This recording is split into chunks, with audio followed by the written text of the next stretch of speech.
Welcome everyone to my review of the Ant-Man and the Wasp Quantumania movie. I really enjoyed watching it in the theaters. It was a very good movie. I thoroughly enjoyed it. I will go through some of the parts that I liked and some of the parts that I disliked in the movie. I will try to keep it spoiler free if one of them slips out, which it shouldn't, but just be warned. The movie did a lot of good things. It did a lot of great things, and it did some medium things, to be honest. But the movie had a very medium storyline. The storyline was very, like we've seen it before, and Kang was very menacing. I really liked that. But there were a lot of parts of the movie that just felt very filler. Most of the movie was good. It was a very good movie. It was very comedic. It had that good aspect. Some of my predictions were wrong. I know a lot of people in the comments were telling me that with one of my shorts on what will Ant-Man lose. I saw the comments after I watched the movie, but I did see that most of my parts were wrong, and so I'm here to say that I was wrong. So not everything that I said happened, but some of the things that I did say might have been a bit accurate. So you should definitely go watch that video where I explained my theories on Ant-Man and the Wasp Quantumania. And you should definitely listen and see what I did right. And you should go watch the movie to make sure that everything I did was right. The movie starts a lot how I said it would start. It starts with Ant-Man living his life, being an Avenger after being a convict, and everyone basically knowing his story. This is something that is shown in the trailer, so I can talk about it a bit, but then it dives into parts that I can't talk.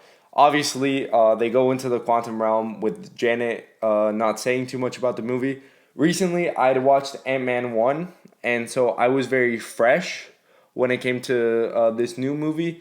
I remembered basically everything about what happened in Ant-Man 1, and a lot of it isn't even relevant, just for the fact that the villain Yellow Jacket, he became MODOK, like I said in my past video, and how everyone knew because you could basically see a big CGI head of Darren Cross being MODOK. So a very interesting character. I had a lot of fun with that character. They didn't really like they gave him some of a backstory, but it wasn't that well expressed as I had hoped that it would have been.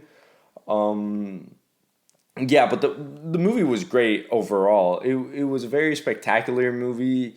In some aspects, like with there was this one scene that just resonates in my head, which was where Ant-Man was duplicating a lot, and he had to do something for Kang. Like I said in my prediction, he does this thing, and it's a very powerful scene when everything just starts coming together for him to achieve this goal. It becomes very powerful.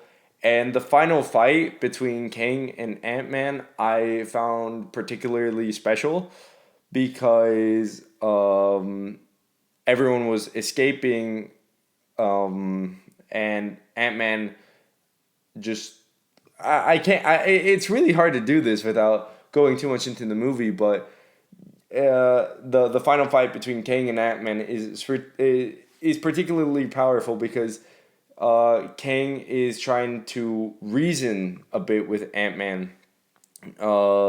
Like he's trying to make him seem stupid and futile and stuff like that. When in reality, Ant-Man has a whole plan, and it shows Ant-Man being a very smart character. Yes, he's very goofy, but now he's a more experienced character that has to show Cassie Lang the ways of how to be an Ant-Man. Obviously, if you've seen the trailer, you see that Cassie Lang is also technically an Ant-Man now.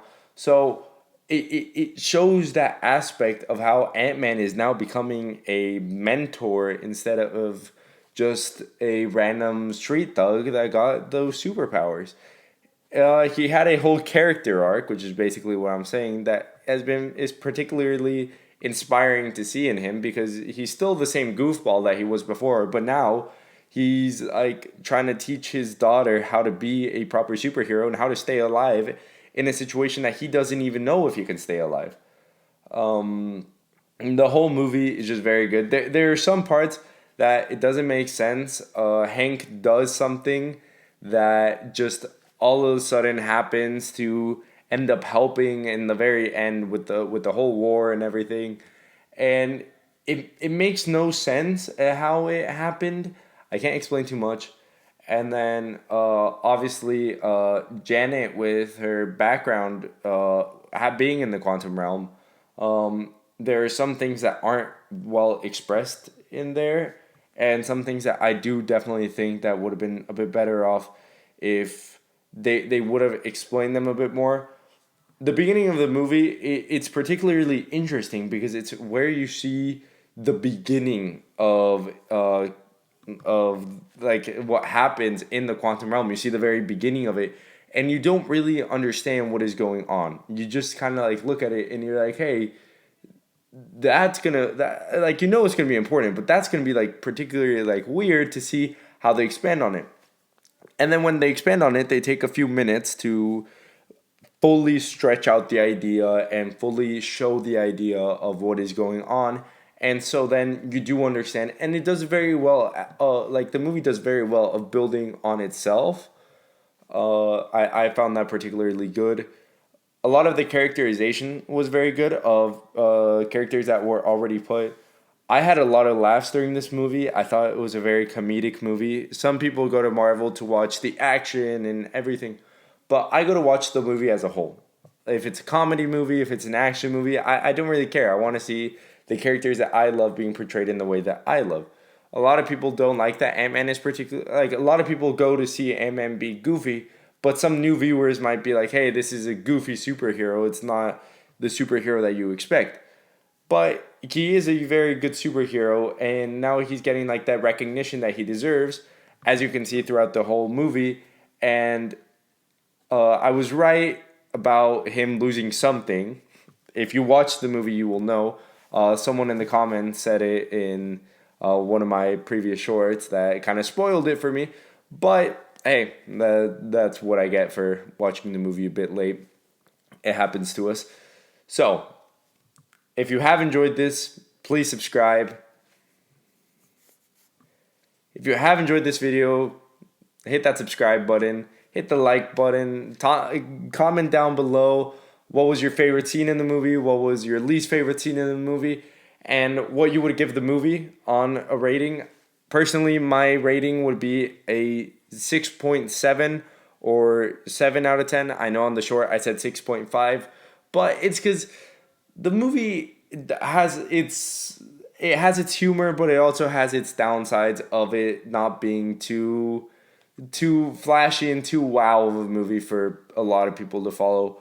I had a lot of fun watching this movie, and I know that you guys will have a lot of fun watching this movie. So, what's the worst that can happen? You don't like it, and you go watch the movie, or you can have an extremely fun time just watching the movie. It's up to you. But that's my honest review. Subscribe.